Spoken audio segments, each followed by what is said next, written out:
Salam.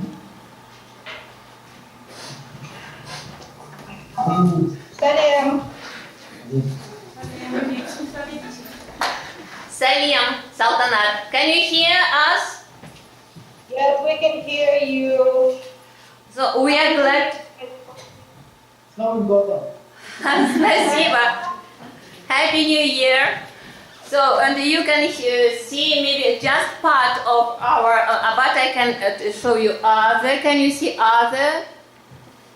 Our colleagues, there are a lot of them from Sat5, Kazgan, so, and some surrounding districts, school teachers and college teachers. So, and they are glad to see you all. So, and I have presented that Temuujin Nyamdavaa, yeah, from Mongolia, Azamat Dokturbekov from Kyrgyzstan, Alisher Khamidov from Uzbekistan, Nur Yagmur Demir from Turkey, and Saltanat Karimsattar from Kazahstan. So, are you ready to ask questions? Or maybe first you maybe just some phrases about your system of education in your countries, maybe just brief, or maybe some just info. Okay, first of all, let me introduce ourselves. We are Fulbright teachers here in USA, in Indiana University, in the city of Bloomington. We all teach our native languages, which is Turkish, Mongolian, Uzbek, Kyrgyz, and I teach Kazakh language.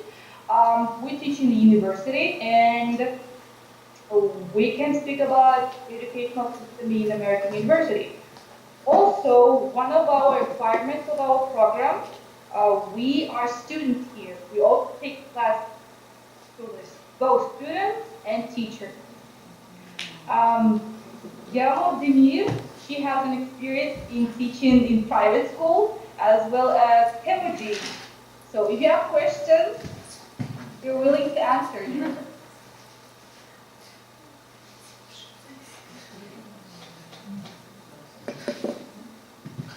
Так, здесь пропало, да? Или слышно? Can you hear? Yes, we hear you well. Yeah. Yeah. Can I ask one question? Yeah. Which university? You can come here to the microphone, yeah? Okay. Can you come closer, yeah. Okay. Excuse me, can I ask one question? In which university do you teach Kazakh language?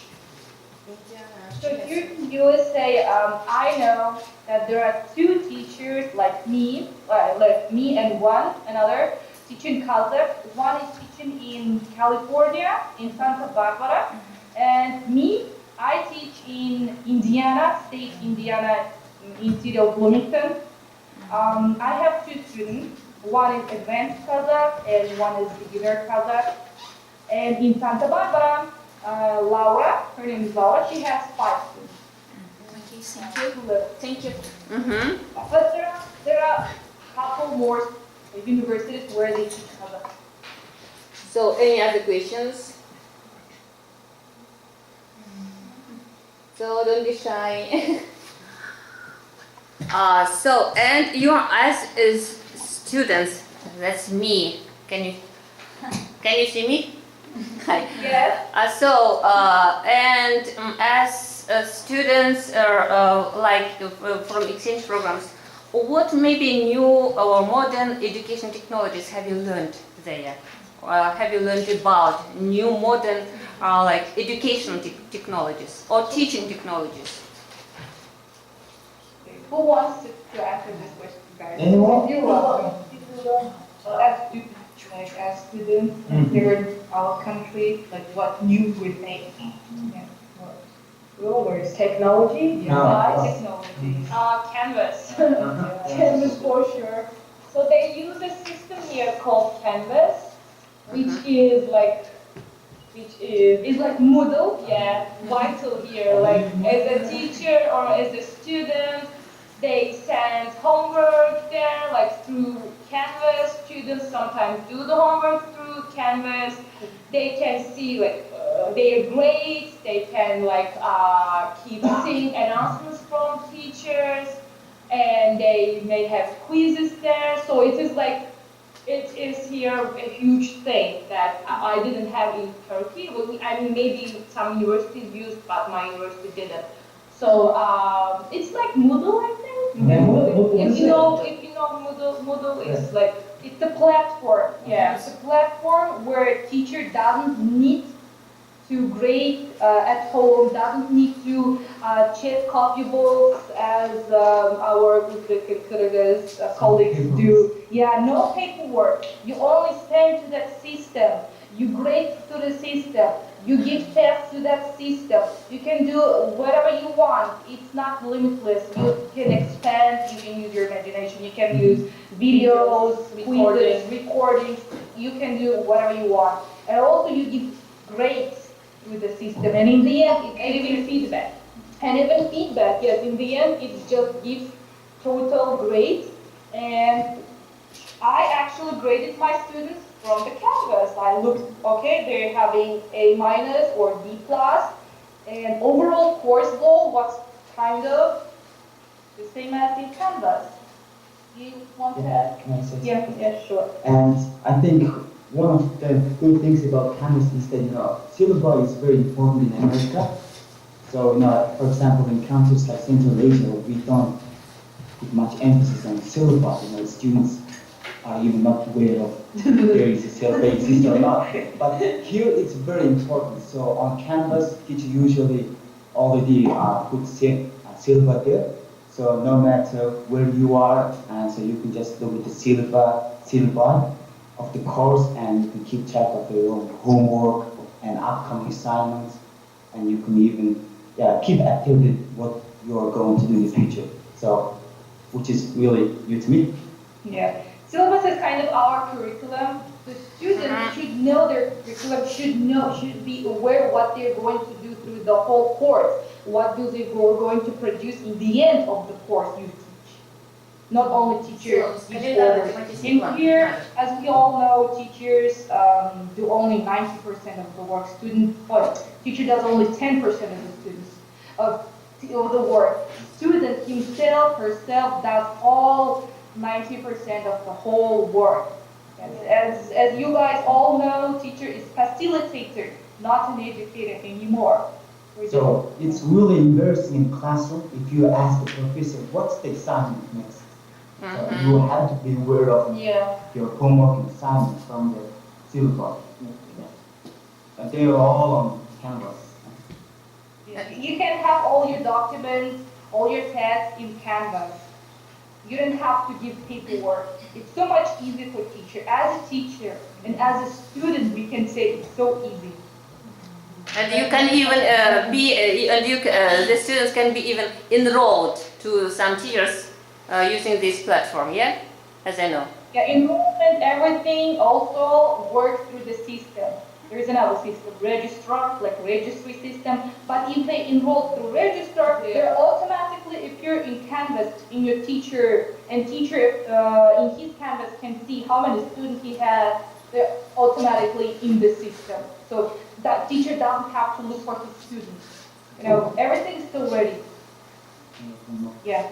So, and also it's very advantageous for some students, like me. I'm a very shy student. So in classroom, I don't engage in conversation much with lecturer or the classmates. But on Canvas, there is a feature called discussion.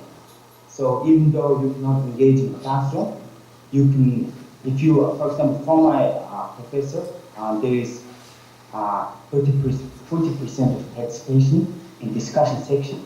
So you have to ask 10 questions over the semester, and if you do that, you can get the score for your participation in classroom.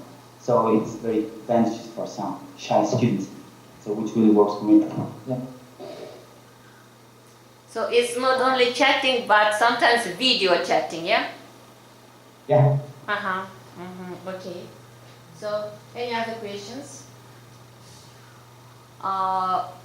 Are any other maybe some issues or troubles in teaching there? Maybe like sometimes like internet distracting the students from learning process or some other maybe? The only issue that I had, and still I have, is I want typing for my students with Kazakh people from Kazakhstan. It's just time zone difference. While I have in the morning, by the way, right now it's 10 p.m. It's not here. While you are in the morning, I guess you have 11. Yeah. So what else? I have never had any problems with Canvas. Do you guys have? No, we don't have any problem with Canvas. Actually Canvas helps you, not prevents you from any other thing. Yeah, and actually I was going to that place. I come from Uzbekistan, and I also do my best in order to teach my students Uzbek language, and I use mostly my students are distance learning, like we are doing right now. This process is called distance learning, and when I want my students to practice Uzbek language, we have got Zoom room, which is also included to Canvas. We go to the Zoom room, have meeting. I ask my friends or students back in Uzbekistan, and they go into the meeting. We try to keep those time difference, not to the sleeping time or normal time. For example, if in Bloomington it's 1 p.m., in Uzbekistan it's 11 p.m. right now. And in this case, we can do something individually, and my students do conversation in Uzbek language and practice not only with me or another instructor here, but also with totally different people, and they can talk on any topic they want. This also Zoom room application is also very important here. It's all around the campus. Okay. Well, but only the students from Indiana University have the access to this platform. Yeah, I'm into Canvas. And I know from the professor from Utah University that there is a platform called PB Works, where you can have like seminars or maybe some discussion online, sometimes offline, with students from many other countries, regardless of the time difference. It's like PB Works. You can leave there like some messages or questions to the professor, and usually she answered to the questions of our students. Do you use such platforms or maybe like? No, we don't. We only have Canvas. Yeah, instead of Canvas, Canvas is the same thing like Moodle, which I just heard from Saltanat that you are using it. Uzbekistan also using it, and I'm one of the. Actually, I used to be the one of the part of developers of the Moodle system and others in our educational system. And the best part of Moodle is it's free, but Canvas you should pay for that. And if you use Moodle, it's okay. And another thing which I was talking about Zoom room. I don't know whether you can see it here. Yeah, let me switch on. Yeah, here. Yeah, here. No, the middle. Yeah. Now you can see it. Yeah, Zoom. Yeah. Yeah, this is totally different. Zoom free, and you can use it, no problem. Whether you join the meeting from your phone, from your laptop, from the computer, or whatever you want, and it's very easy thing. And I think sometimes it's much better even than Skype. I have heard about this Zoom system from our Kazakh Turkish Lyceum students, high school students. And about Moodle, I know it from Iowa State University, where I was as a JFDP program participant. So, and we have just a kind of Moodle, but it's not Moodle, of course. It's maybe only 1/10 of the Moodle. It is called like Platonos, but Saltanat knows it's like maybe only 1/10 of this platform, but maybe someday we will have such model.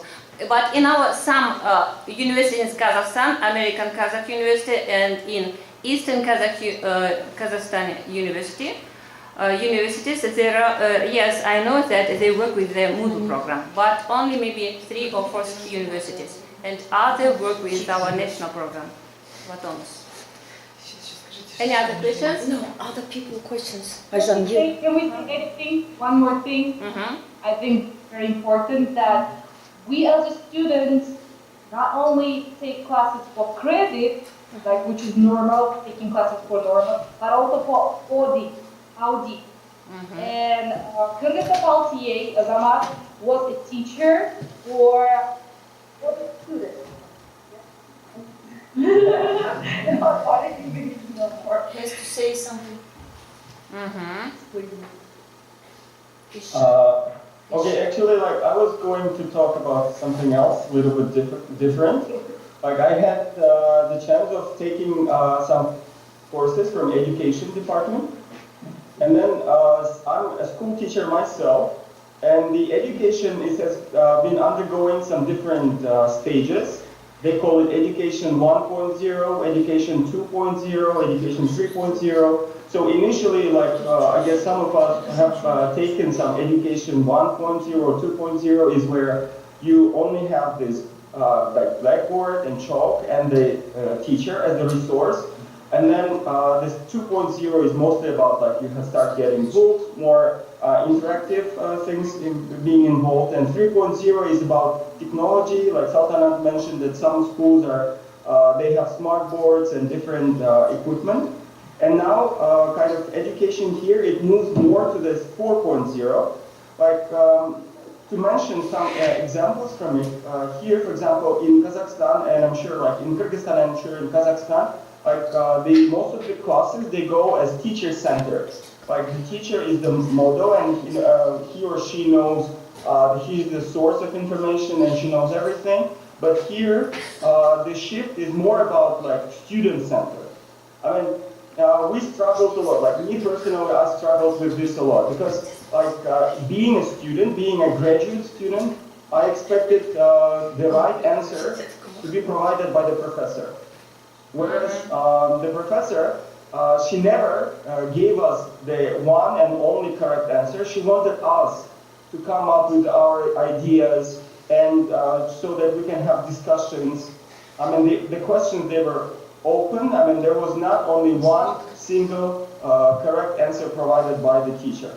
And then most of the times we talk about like to making our lessons student-centered, but unfortunately, I guess we are struggling from this because we don't want to lose the control. We want like everybody to sit quiet and listen to us, and that this is how we think we educate them.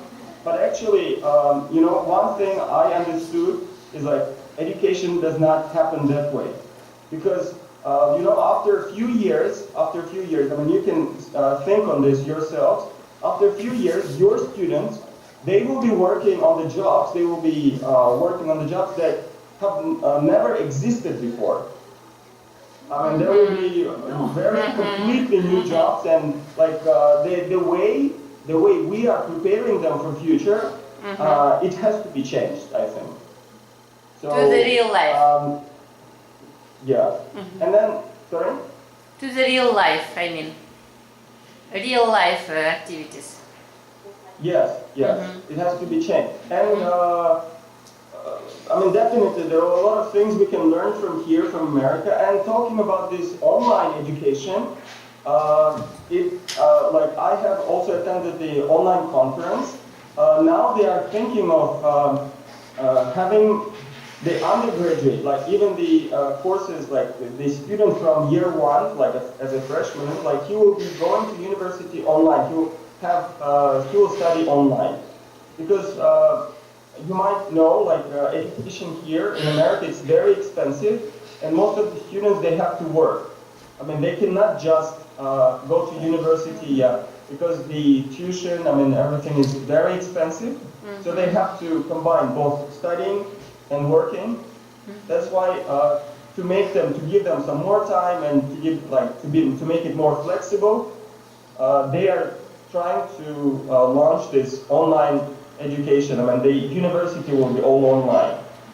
The student will take classes whenever he or she, will have lessons. So it's not only about like Canvas or introducing any single platform, but it's making the full education, shifting it from face-to-face to online. Yes, we see. Thank you. So, and Раиса Парвазовна. Помашите. First question is, do you miss me? So, do you have any questions, Раиса Парвазовна? Only one question is, what were you shocked by, Saltanat? What were you shocked by at first? The first time you've been there, what were you shocked by? Anything that disturbed you, troubled you? In life, yes. Privacy issue. Yeah, the privacy. I can definitely agree with Yagmur. We all were shocked by the privacy. Student privacy is a big deal here. So we had that FERPA test. FERPA, it calls FERPA, it's abbreviation. What? I don't remember. We don't know whole. So you need to get educated on how to protect students' privacy, their grades and stuff. So they are very strict about it. You cannot share any students' grades with any other. But you cannot talk about in class. You cannot talk about face to face. Yeah, it is very private. And you cannot share this information with parents either. So this was a huge shock for us. I'm sure in all of our countries, instructors comes to class and they are like, okay, you got this grade, you got this grade, and this is it, and nobody says anything. But here it is if you share a student's progress or a grade or a quiz note or whatever in the class, they are oof, what's going on here, and they may complain about you, and this is a big deal. So you have to be careful all the time not to say anything in the class. And also we were warned that if any parents come and ask us about the progress or grades of their kids, we shouldn't share it. Yeah, we're not allowed. This was the biggest shock, I think, first shock we had here. I suppose. I suppose. This Family Educational Rights and Privacy Act. And before starting teaching, we all have to pass this test. Personally, I failed it twice. It's going to take the third time. And you can keep taking it till you pass it. But there were questions. Can you share the grades and performance of the student to his parent? Of course, as a Central Asian teacher, I said yes. But you are not allowed to tell that to anybody except the student himself. He knows from the system anyways. Yes. And so from my experience, I guess here assessment is very important also, right? Assessment of no matter what workshop and seminar you organize, so you have to take. You have to ask students or attendants to take survey or their opinion on the workshop. So in this way, they really take assessment seriously. So by doing this, maybe later on they try to improve and make progress on the upcoming projects and seminars. Yeah, that was really shocking to me. Also, every semester, school asks professors to take assessment from the teaching, from the course evaluation. Course evaluation as well. We don't have It's very important. We have it. So as a teacher, you have to know how to intervene in the assessment progress. That was really shocking to me. Yeah, by the way, I'm a teacher here, so my students evaluated me, and I didn't know how. They gave the evaluation on paper, they gave it to my supervisor. And if the evaluation is bad or I have to change something in my teaching, my supervisor will talk with me in private and say, okay, Salva, maybe you have to change this or that. But I hope the evaluation was great. Nobody talked to me. Yeah.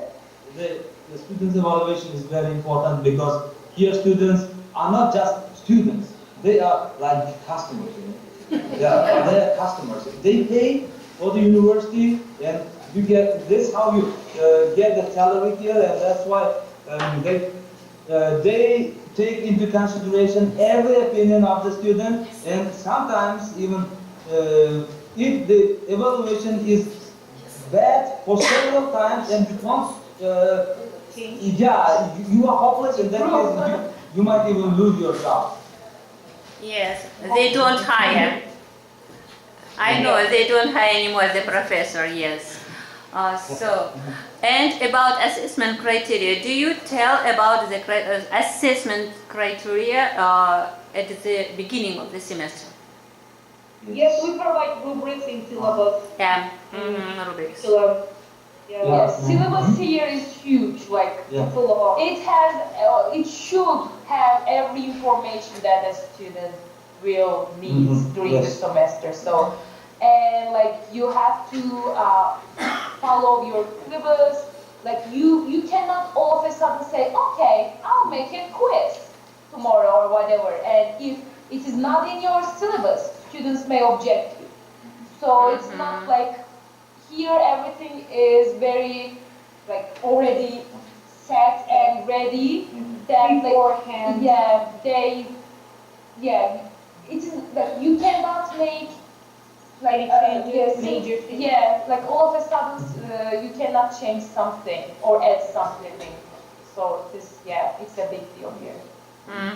I like about syllabus here, Azamat's definition. He says syllabus is like contract between teacher and a student.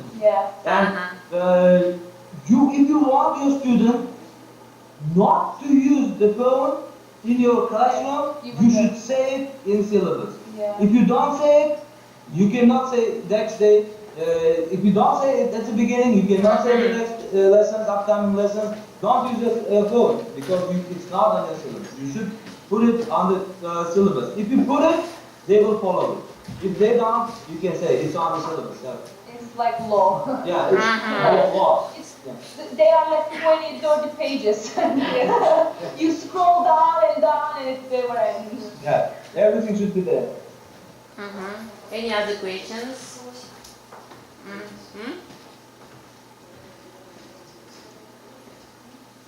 So, any other questions?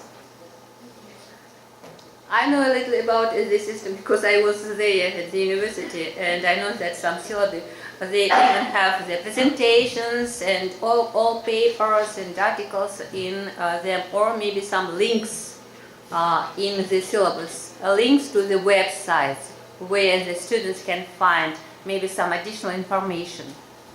Any other questions? Есть вопросы? Сіздерде сұрақ бар ма? Мен даже аударып берейін. Қазақ тілі кафедрасының меңгерушісі бізде келді.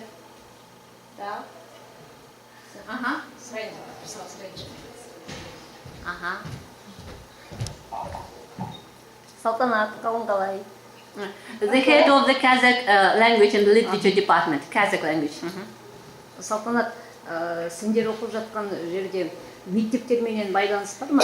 Мектептердегі оқу процесіменен сендердің процестерге де айырмашылық бар ма? Бізді сол вопрос қызықтырады. Мектепте қандай тіл үйретуде қандай проблемалар бар, немесе қандай жетістіктер бар? Қазір біз енді 3 тіл үйретіп жатырмыз ғой біздің Қазақстанда. Ол жақта қалай, тек қана ағылшын тілінде ме, әлде басқа тілдерге де үйретудің методикасы жақсы дамыған ма? Полиязычного. Ол байланысты маған ешқандай мектеп шыққан жоқ, бірақ әрине егер де мектептерден сұраныс болса, өз тілін үйретуге немесе келіп өлеңдер айтуға, тақпақтар, ойындар, қазақ тілінде, түрік, моңғол, өзбек, қырғыз тілінде, әрине it's very welcome. Бірақ маған ондай келген жоқ. және де келсе волонтер ретінде, ақша төленбей волонтер ретінде өзін барып, өзін өстеуге болады мектепте. Өзінде желание болса, өзін мектептер тауып аласың. Бірақ менде ондай маған ешкім тақалған жоқ. Жақсы, рахмет. Так, еще? Я насчет школы могу, да, ответить? Да, конечно. Я просто хотел сказать, знаете, вот я здесь разговаривал с некоторыми родителями, они очень-очень довольны образовательной системой, особенно на начальных классах. Вот, например, один родитель говорит, что его сын очень-очень такой подвижный, энергичный ребенок, но когда он идет в школу, он говорит, я не знаю, что там учитель, классный руководитель с ним делает, но я вообще не узнаю своего сына, потому что он буквально все делает, все, что ему говорит преподаватель.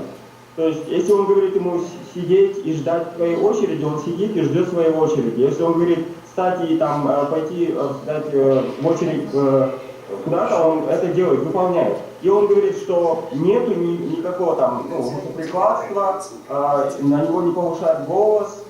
Вот мне это очень-очень заинтересовало, да, и я вот обязательно хочу в этом семестре навестить школу и спросить у них действительно, как они этого добиваются. И то же самое насчет университетов. То есть вот этот контракт, он, здесь вопрос того, что уважать будет преподаватель, студент, преподаватель или нет, такого нету. То есть это я не знаю, каким образом они это добились. Что касается предметов, очень тоже было интересно, например, все идет в связи с практикой.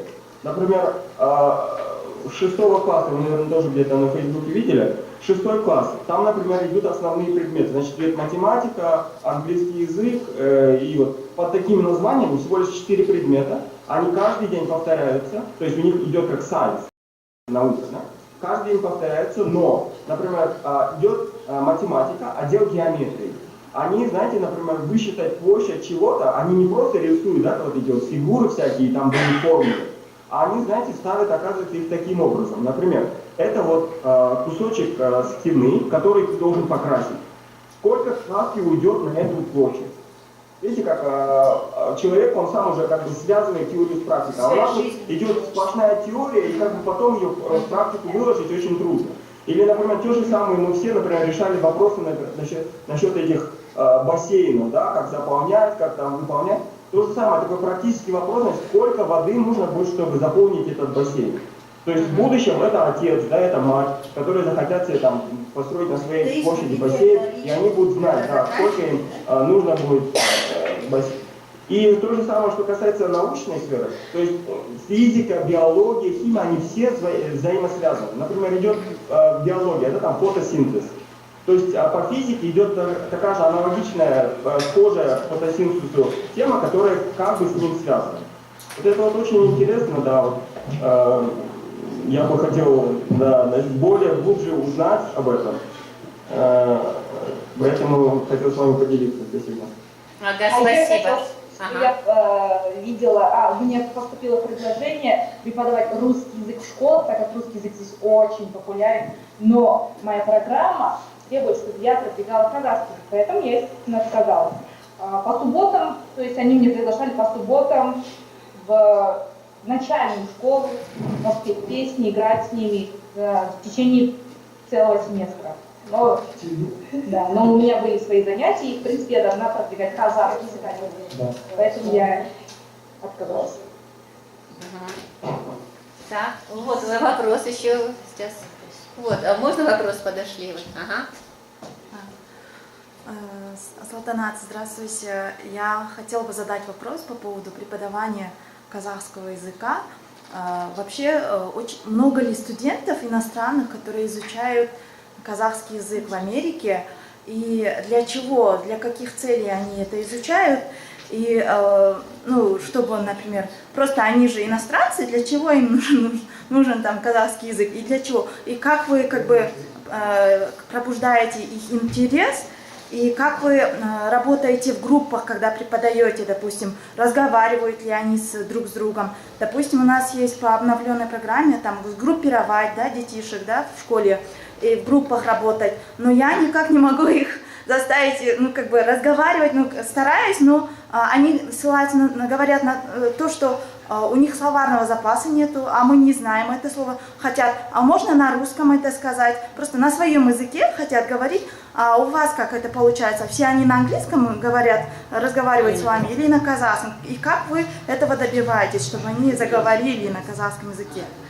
Или на кыргызском. Или не знаю, на других языках, да, действительно. Спасибо, очень интересный вопрос. На самом деле у меня всего лишь двое студентов, один на уровне E2, продвинутом, а вторая девочка, она на начинающем уровне. С E2 у меня нет проблем общаться на казахском языке, он уже сам мотивирован, он меня сам даже мотивирует, у меня иногда самой нет мотивации работать. Вот. А девушка, она на самом деле originally казах, она была удочерена американцами, естественно, она по-казахски ничего не помнит, она казашка, но была перевезена в Америку, и, в общем, казахский язык для нее очень сложный. И, значит, это мы разговариваем 100% на казахском языке. Я, как учитель, обязана разговаривать 100% на уроке на казахском языке. Я так стараюсь делать, прям 100%. Даже если он не понимает ученик, какими-то жестами и другими методами я стараюсь показать, чтобы как-то донести до ученика, но только на казахском языке. То же самое, наверное, должно быть на английском, если мы преподаем английский язык. То же самое, если мы преподаем иностранный, мы должны 100% на этом языке разговаривать и как-то пытаться примером, не знаю, давать какие-то примеры, не знаю, role-play, больше практики, чем теория. Зачем они изучают казахский язык? Ну, она является казахской, поэтому родители заставили ее пойти выбрать казахский язык. Почему тот advanced студент изучает казахский язык? Потому что его сфера Центральная Азия. То есть, если он учится на магистратуре, то есть, если его сфера интереса обучения на магистратуре или на бакалавриате или на PhD Центральная Азия, то он обязан выучить один иностранный язык и Центральной Азии. Это может быть казахский, кыргызский, узбекский, таджикский и что у нас, и туркменский, ну, языки Центральной Азии. И он решил выбрать казахский. Он даже учился 1 год в Казахстане. Вот. Что еще? У меня один студент, с ним очень сложно работать face-to-face, one-on-one, потому что он один. А когда есть, конечно, 2-3, вообще было бы классно. Делать групповые работы, group work, she's asking about group work. I think you can answer to this question. How to keep your students motivated. Ямур, моя коллега Ямур, у нее 2 студента в классе, поэтому она есть ассистенткой профессора. То есть она преподает в тандеме, а не одна. Я преподаю одна, Азамат тоже преподает один. Поэтому, наверное, у нее будет логично спросить, how do you keep your students motivated, having big, like, in groups, how do you keep them working in English, keep them speaking in Turkish and not English? Okay, so I'm sure, first of all, I don't know Russian, so I was just like watching what's going on. Okay, so I think she explained that I'm not the primary teacher in the classroom. I'm more like an assistant, and I only teach on certain days. Anyway, so we in the class we follow this method called like split classroom, so which was a very different way of teaching for me. I'm sure most of you know it, but briefly it's like as Azamat and like Saltanat already mentioned, like putting the students in the center of the class and like making teacher just like a facilitator and a moderator. So our classes are like flips of students. So teacher puts on canvas the topics they should study, and they do like the grammar topics or extra worksheets and explanations on the canvas, and they study those things, and they do their homework, and they come to class all prepared. And then like all we do is like group work. and especially like talking in the groups, especially like groups of 4 or 3.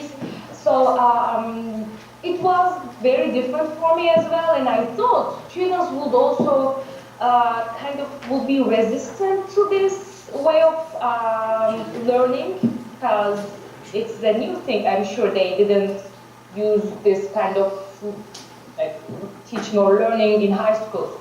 But they were really motivated, surprisingly, and actually we didn't encounter any objections or like bitter comments or whatever from the students. They were all very motivated to to speak Turkish and communicate and listen to in Turkish. So we actually don't. I believe that we actually don't follow any way of motivation, but like I think it is persistent that they have students to get used to this way of learning and working in groups all the time, because this is what my supervisor has been doing since the beginning of the semester.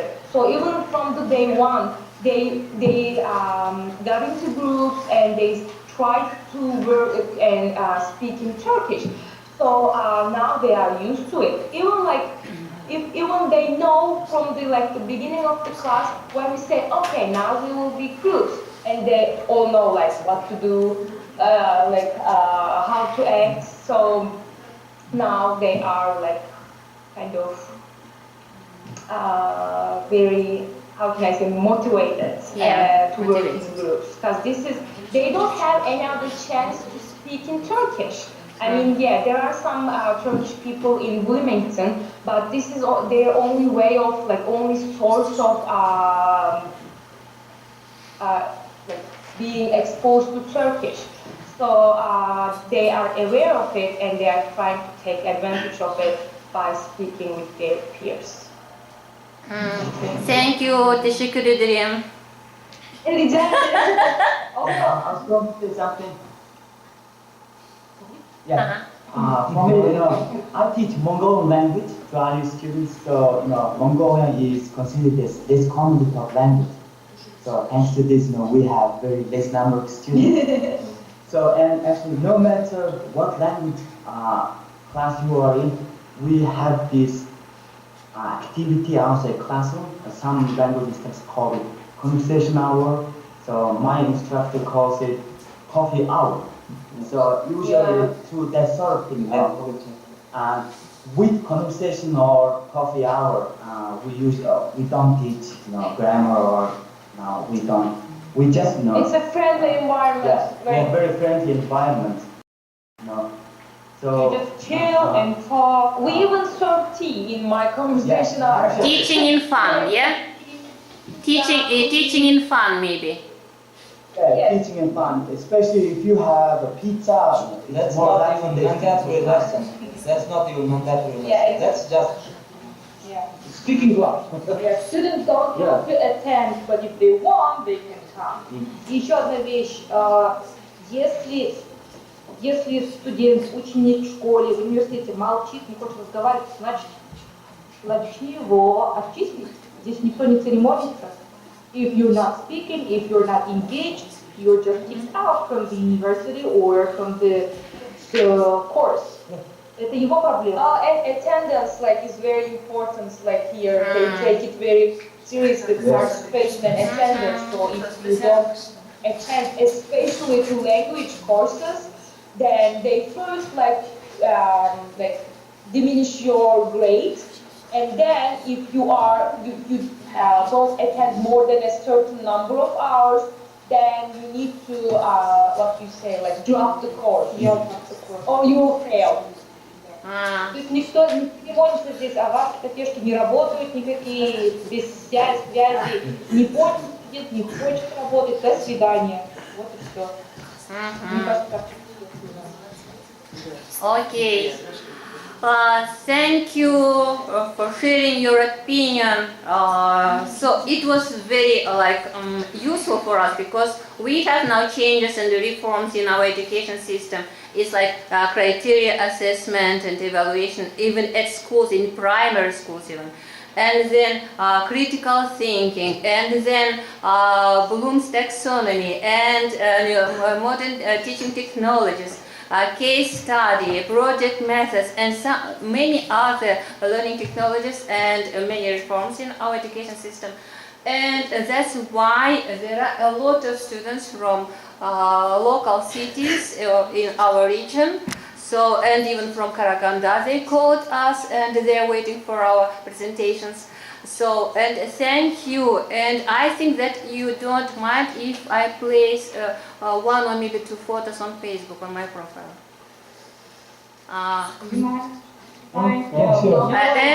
And we have our Kazgan Baikonur University page, and I want to publish there maybe some photos.